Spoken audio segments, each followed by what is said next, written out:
नमस्कार. मी अंजली शहा, एक कथाकथनकार. गोष्ट म्हणजे कथा, जी ऐकणे आणि सांगणे ही मनुष्याची सहज असणारी प्रवृत्ती आहे. अहो, या कथेचे अनेक प्रकार सुद्धा आहेत. मनोरंजन हा मुख्य उद्देश असला तरी विज्ञान कथा, गूढ कथा, ज्ञान देणारी कथा, संस्कार करणारी कथा असे अनेक प्रकार, त्याच पद्धतीने ग्रामीण कथा, दलित कथा, स्त्रीवादी कथा असे सुद्धा अनेक प्रकार त्याचे आहेत.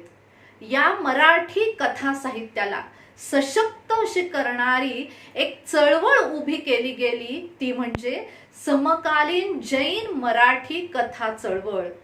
आणि ती चळवळ करणारे, त्याला प्रेरणा देणारे आहेत ते श्री आदरणीय श्रेणिकजी अन्नदाते. सुमेरू प्रकाशन त्यांचे आहे आणि त्याच्यातून त्यांनी तीर्थंकर हे मासिक सुरू केले आणि आज जवळजवळ 50 वर्ष झाली हे मासिक अखंड अव्याहतपणे सुरू आहे, ज्याच्यामधून त्यांनी मराठी जैन कथा चळवळीला प्रारंभ केला. याला यावर्षी 50 वर्ष पूर्ण होत आहेत, म्हणून त्यांचे प्रथम मी मनापासून अभिनंदन करते आणि पुढील वाटचालीसाठी शुभेच्छा देते. यामधून असणारी 1997 साली पहिला कथा संग्रह त्यांनी प्रकाशित केला, तो म्हणजे पुनीत. आणि पुनीत कथा संग्रह माझ्या हातात पडला आणि माझ्या कथाकथनाला सुरुवात झाली. आज हजारो कथाकथनाचा टप्पा पार केल्यानंतर मला या चळवळीला शुभेच्छा देण्याची ही संधीच जणू प्राप्त झाली आहे. त्यानंतर आता त्यांचा 10वा कथा संग्रह येतो आहे. आज मी तुमच्या पुढे या 10 कथा संग्रहांमधील वेगवेगळ्या कथा कथनाच्या रूपाने आणण्याचा प्रयत्न करणार आहे आणि आज त्यामधील पहिली कथा पुनीत या कथा संग्रहामधली आणते आहे. कथेचे नाव आहे बेनू बजाव. या कथेच्या लेखिका आहेत स्वर्गीय सौ नलिनी शहा. अहिंसा हे जे जैन महान तत्व आहे, त्या तत्वाचा अंगीकार एका चक्रवर्तीने कसा केला, हे अत्यंत परिणामकारकपणे दर्शविणारी ही अत्यंत सुंदर अशी कथा. मूळ फलटणच्या असणाऱ्या या नलिनीताई यांचे 6 कथा संग्रह प्रसिद्ध झालेले आहेत. अनेक कथा त्यांनी लिहिलेल्या आहेत. नलिनीताईंची ही अत्यंत सुंदर असणारी कथा मी तुमच्या पुढे घेऊन येते आहे. कथेचे नाव आहे बेनू बजाव आणि लेखिका आहेत स्वर्गीय नलिनी शहा. चला तर सुरुवात करूया. राजसभेचे कामकाज केव्हा सुरू झालेले होते, पण चक्रवर्तीचे आज त्याच्याकडे लक्षच नव्हते.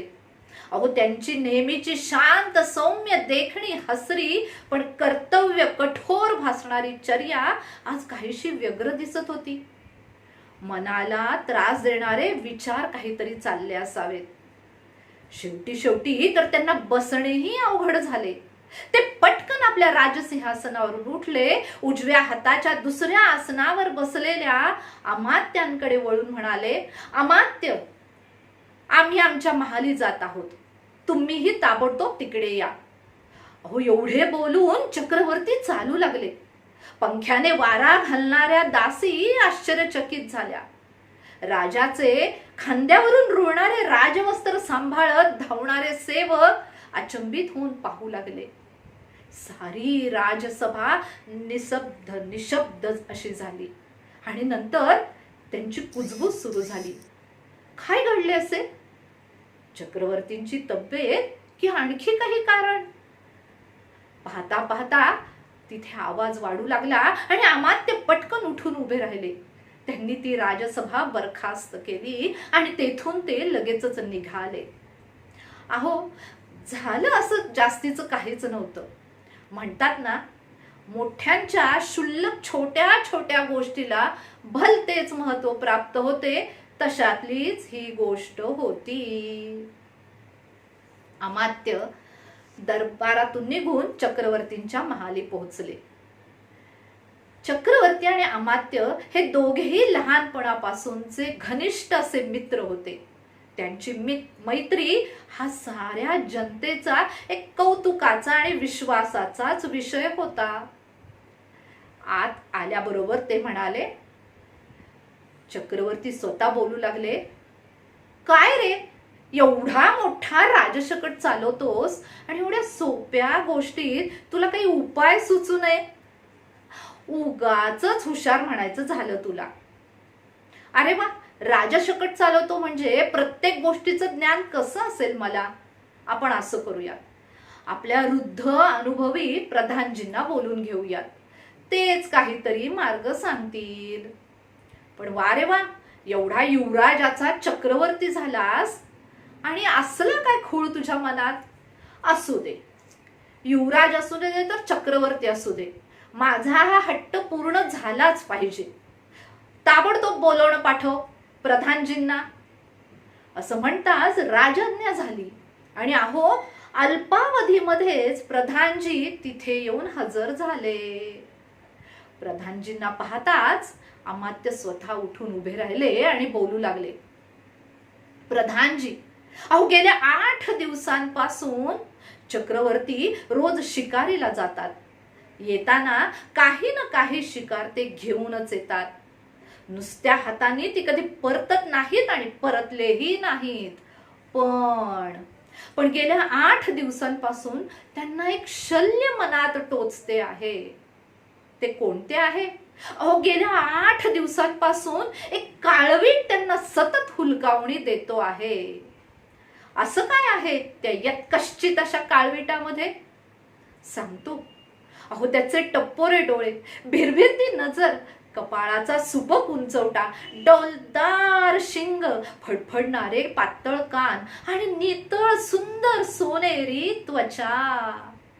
त्याचाच मोह पडला आहे चक्रवर्तींना. आणि हो, तो मोह सुद्धा त्यांनी हलकेच दूर केला असता बर का. पण त्या काळविटाचे कल्पनातीत चापल्य, आतापर्यंत असंख्य वेळा त्याने विजेच्या चपलतेने आणि दिमाखाने चक्रवर्तींना हुलकावणीच दिलेली आहे. आणि त्यामुळेच चक्रवर्ती इतके विव्हल झालेले आहेत. त्यांना आता तोच काळवीट हवा आहे. तेव्हा प्रधानजी, काहीही करा आणि तो काळवीट कसा मिळवावा हे तुम्ही सांगा. वृद्ध प्रधानजी शांतपणे सर्व काही ऐकत होते. आता स्वतः चक्रवर्ती उठून उभे राहिले, बोलू लागले, प्रधानजी, आजपर्यंत आमचा एकही बाण कधी व्यर्थ गेला नाही. इतक्या युद्ध प्रसंगांमध्ये सुद्धा आमचे बाण कधीच व्यर्थ गेले नाहीत. आणि आज या यत्कश्चित अशा काळविटामुळे आमचे असंख्य बाण वाया जावेत?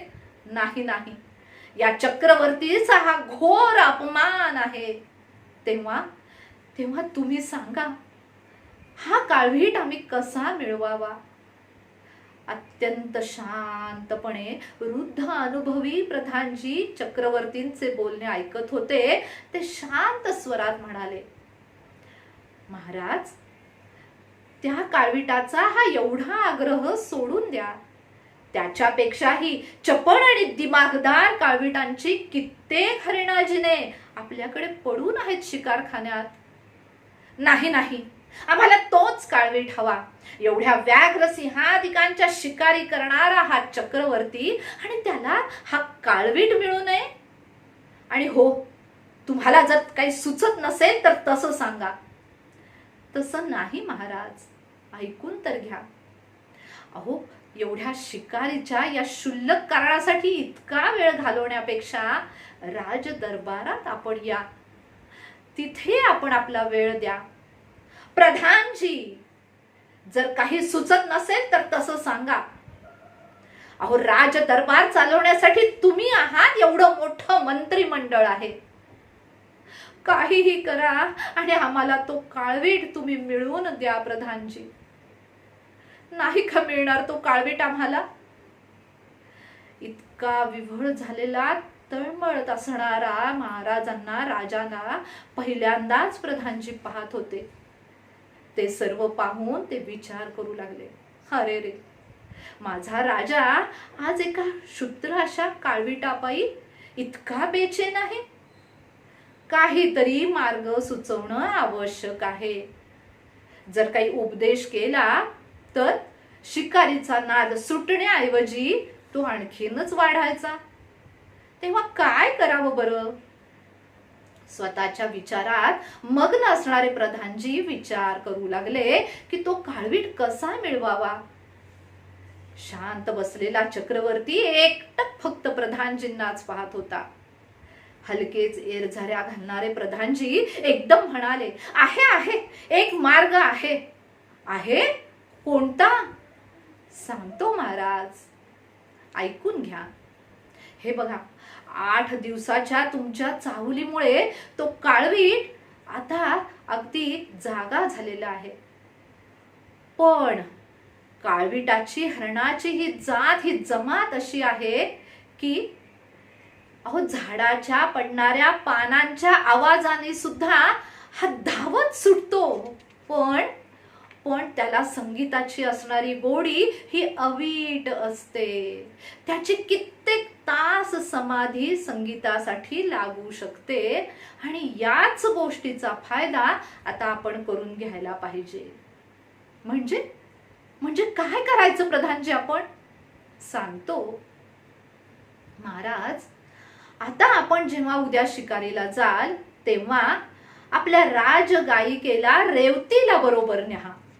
अहो, तिच्या इतकं सुंदर वीणावादन दुसरं कोण करतं?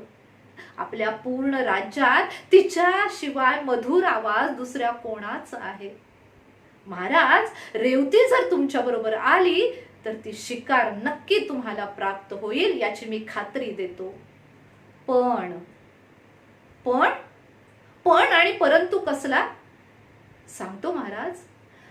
पण मला नाही वाटत की ती तुमच्या बरोबर शिकारीसाठी यायला तयार होईल.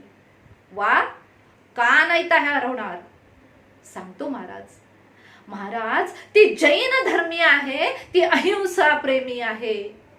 एका काळविटाच्या शिकारीसाठी ती कदापि तुम्हाला मदत करणार नाही. अरे वा, असं कसं होऊ शकतं? एक रस्त्यावरून जाणारी, संगीत बोलणारी, गाणारी मुलगी, तिला मी हे राज वैभव देऊ केलं, असा हा मी मोठा चक्रवर्ती, आणि तिला राजगायिकेचा सन्मान देणारा, धनदौलत देणारा हा चक्रवर्ती, त्याला ती नाही म्हणेल? शक्यच नाही. आम्हाला काळवीट मिळताच आम्ही तिचा योग्य तो सत्कार करू आणि तुमचाही बहुमान करू. राज दरबारामध्ये यावं आता आपण. असे म्हणताच हलक्या पावलांनी प्रधानजी तिथून निघून गेले.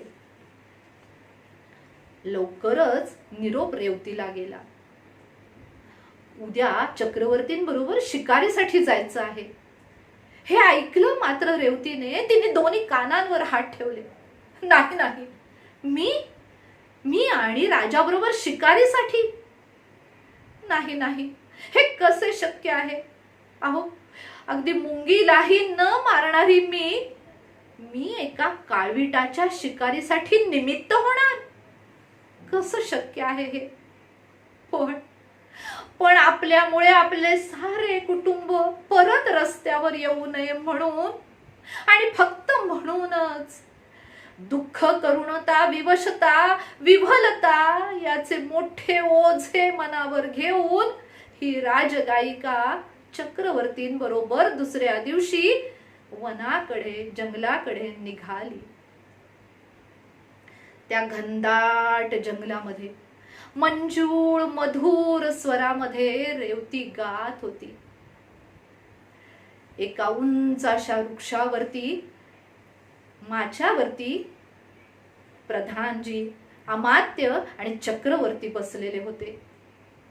त्यांच्या समोरच एका वृक्षाला रेलून, बुंध्याला पाठ टेकून रेवती बसलेली होती. हातामध्ये वीणा होती. हळूहळू दुपार पुढे होत आली. कुठे काहीही चिन्ह दिसत नव्हतं. हलके हलके संध्या छाया पुढे येऊ लागल्या, मनाला भिवू लागल्या. आणि बुंध्याला रेलून बसलेली रेवती, तिची सुंदर नाजूक बोटे त्या वीणेच्या तारांवरून फिरत होती आणि तिच्या कंठातून सुंदर अशा गीतांच्या लहरी बाहेर पडत होत्या. एकूणच त्या वातावरणाला करुण रम्यता प्राप्त झालेली होती. तिचा काळा केश संभार मुक्तपणे इतस्ततः विखुरलेला होता. ती स्वतःचं भान पूर्ण विसरून गेलेली होती. आणि त्या वृक्षावरती बसलेले ते सर्वजण पाने बाजूला सारून एकटक पाहत होते, फक्त रेवतीला आणि रेवतीलाच. कित्येक कालावधी पुढे निघून गेला. अहो, पाहता पाहता दुपार टळली, संध्याकाळ जवळ आली. आणि आणि आणि एवढ्यात चक्रवर्तींच्या कपाळावरती सूक्ष्म अशी आठी निर्माण झाली. त्यांचे डोळे विस्फारले गेले. त्यांनी समोर पाहिलं. अहो, हरणांचा काळविटांचा एवढा मोठा कळप रेवती समोर येऊन उभा राहिलेला होता. त्यांची टेकलीनं टेकली वाटणारी पावलं आता स्थिरावलेली होती. त्यांचे फडफडणारे कान आता शांत होऊ पाहत होते. त्यांचे टप्पोरे विस्फारलेले डोळे एकटक निरखू लागले होते रेवतीला आणि फक्त रेवतीलाच. चक्रवर्ती हे अनिमिष सुंदर असं दृश्य एकटकपणे खाली पाहू लागले. एवढा मोठा हरणांचा समूह आणि इतक्या एकाग्रपणे सर्वजण रेवतीचे संगीत ऐकत आहेत, वीणा वादन ऐकत आहेत. हे सर्व पाहताना चक्रवर्ती स्वतःचे भान विसरले. आपण इथे कशासाठी बसलो आहोत हेही ते विसरून गेले. एका वेगळ्या विश्वामध्ये त्या संगीताने आणि त्या सुंदर असणाऱ्या दृश्याने त्यांना नेले. स्वतःचे भान विसरलेले चक्रवर्ती पाहून हलकेच शेजारी बसलेल्या अमात्याने त्यांच्या हातावरती हात ठेवून तो किंचितपणे दाबला आणि चक्रवर्ती भानावर आले. समोर पाहू लागले. अरे रे, संध्याकाळ होत आली आणि मी एकटक हे पाहतोय काय? जे मला हवे होते ते समोर तयार आहे. इतक्यात त्यांचं लक्ष परत एकदा पुढे पुढे सरकणाऱ्या एका काळविटाकडे गेले. ते निरखून त्याच्याकडे पाहू लागले. हो, तो काळवीट माझ्या ओळखीचा आहे. तोच काळवीट मला हवा आहे. हो, तेच त्याचे टप्पोरे डोळे, तेच त्याचे फडफडणारे पातळ कान, तीच त्याची डौलदार शिंगे आणि तीच त्याची सुंदर नितळ सोनेरी असणारी त्वचा. तोच काळवीट मला हवा आहे. अमात्यांनी परत एकदा हात दाबला आणि तात्काळ लगेचच चक्रवर्तींचा हात मागे गेला. भात्यातून त्यांनी बाण बाहेर काढला. धनुष्याला एक बाण लावून दुसरा हात मागे सरकवणार एवढ्यात त्यांचं लक्ष परत समोर गेलं. अहो, तो एवढा मोठा काळवीट रेवतीच्या शेजारी येऊन उभा राहिलेला होता आणि त्याच्या शेजारी त्याच्या सौंदर्याची असणारी सुंदर प्रतिकृती एक सुंदर हरिणी उभी होती आणि तिच्या पायाशी एक छान पाडस तिथे बागडत होते. चक्रवर्तींचा धनुष्याला लावत असणारा बाणाचा हात खाली गेला. अरे रे, किती सुंदर दृश्य, किती निष्पाप निरपराध हा जीव. मी याची शिकार करू कशासाठी? आयुष्यभर शिकार करत आलेल्या चक्रवर्तींच्या मनात पहिल्यांदाच एवढा चांगला विचार तरळला. पण इतक्यात अमात्य कानात कुजबुजले. महाराज, रात्र होत आली, लवकर आटपा. हे शब्द कानावर पडले मात्र धनुष्यातून बाण सुटला आणि सो असा आवाज करीत त्या एवढ्या मोठ्या काळविटाला धाडकन लागला आणि क्षणभर तिथे प्रचंड अशी शांतता पसरली. सगळी हरणं घाबरली, बावरली. बाण लागून धाडकन तो काळवीट खाली पडला आणि तो आवाज पूर्ण आसमंतामध्ये घुमला. त्या आवाजानं घाबरलेली हरिणं, ती काळवीट तिथून घाबरून पळत सुटली. ती जंगलात निघून गेली. तो काळवीट एवढ्या मोठ्या बाण लागल्यामुळे तिथे खाली धाडकन कोसळलेला होता. बाणामुळे शरीरात घुसलेला बाण त्याच्यातून भळभळ असं रक्त वाहत होतं. आता फक्त उरली होती त्याच्या शेजारी त्याची हरिणी. ती एकटक त्या काळविटाला पाहत होती आणि तिच्या पायाशी बागडणारं ते सुंदर असं पाडस. त्याच्याकडे पाहत, आपल्या प्रिय सख्याला पाहत पाहत ती हळुवारपणे मागे वळून बघत बघत त्या जंगलाकडे निघाली आपल्या त्या छोट्याशा पाडसाला घेऊन. तिथं पसरलेल्या शांत वातावरणाचा एक भाग होता ती रेवती. इतका वेळ साऱ्या जगाला आणि स्वतःच्या परावलंबित्वालाही विसरलेली रेवती, वीणा वादनामध्ये दंग असणारी रेवती आता त्या आवाजाने जागी झाली. तिने डोळे उघडून समोर पाहिले. पाहताच तिला दिसला तो भला मोठा काळवीट आणि त्याच्या शरीराला लागलेला तो बाण आणि त्याच्यातून भळभळ वाहणारं ताज रक्त. ते बघून काळविटाच्या डोळ्यातून सुद्धा अश्रुधारा वाहत होत्या आणि रेवतीच्या डोळ्यांमधून सुद्धा. तो काळवीट एकटक पाहत होता फक्त रेवती आणि रेवतीलाच.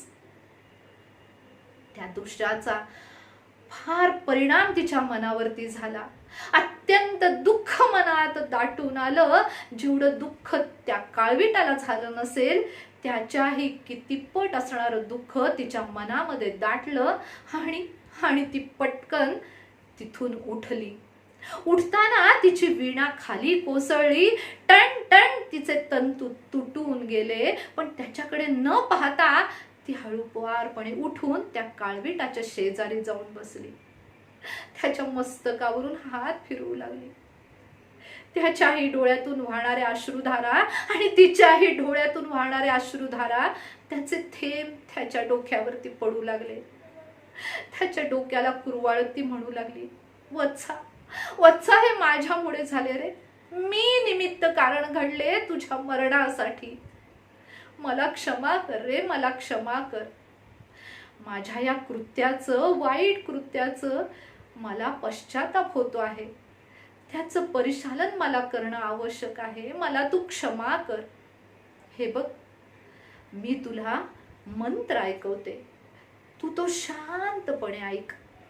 हे जीवा, यामुळे तुला सद्गती प्राप्त होईल.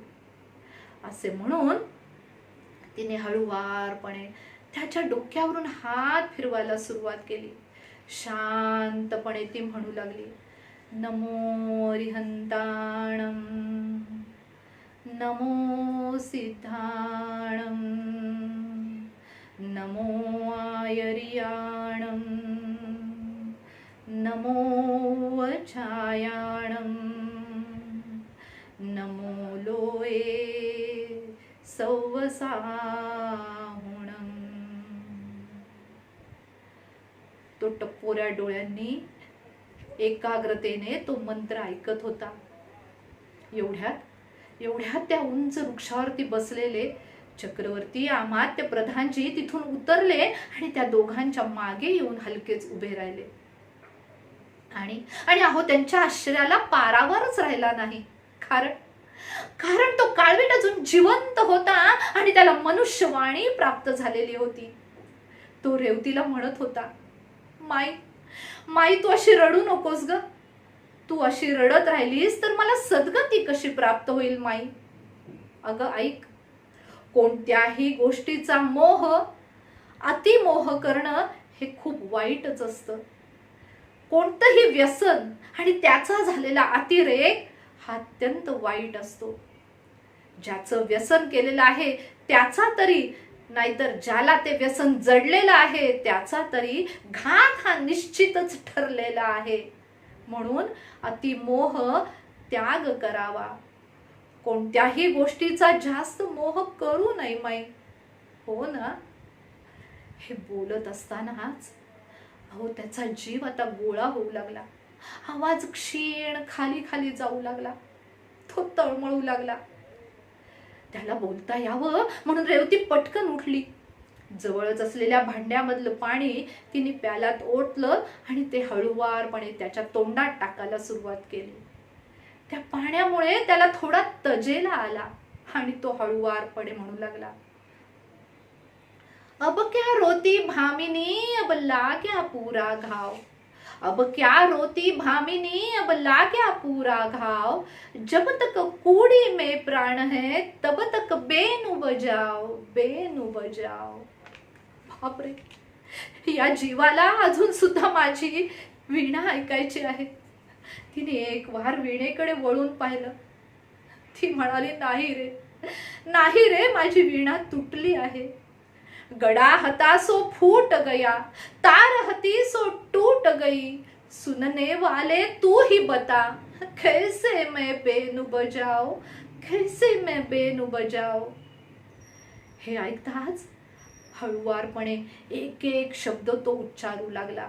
मेरा मस्तक काट कर गड़ा बनाओ, मेरा शीर काट कर तार बनाओ. मेरे चमड़े पर बैठ कर सुंदर सुंदर बेनू बजाओ, सुंदर सुंदर बेनू बजाओ. हे देवा, काय म्हणतो आहे हा. नाही रे, नाही, मी नाही हे करू शकत. रडणारी, अत्यंत वेगाने रडणारी, अश्रू ढाळणारी रेवती स्वतःच्या विचारातच असताना अहो तो जाता जीव हळुवारपणे रेवतीला तिथेच तळमळ ठेवून, आपल्या हरिणाला आणि पाडसाला त्या जंगलामध्ये तसेच ठेवून तो तिथून निघाला.